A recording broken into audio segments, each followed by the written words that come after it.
I came back to Los Angeles, and it was then that I discovered crystal meth. And it's not that I was ever on some kind of upswing with the use of drugs and alcohol, but that's really when it started to go downhill. It's when I discovered crystal meth.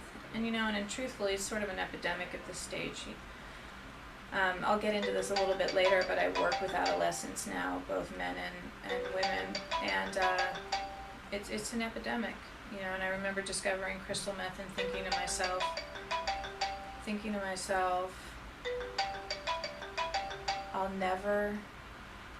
this is it for me. This is it. I discovered something that made me, drugs and alcohol were working. Crystal meth really worked. I had always been insecure about self-image. I'd always been insecure about my weight.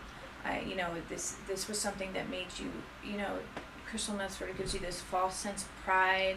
You become malnourished, and at the time I thought these were all good things. And so my use sort of took off, and I ended up getting into some really dysfunctional relationships, and starting to put, there was no concept of morals or values. All of that sort of went out the window with my use. Allowing to be treated in certain ways by certain people and relationships, and compromising myself and putting myself in positions to be harmed just to perpetuate the cycle of drugs and alcohol.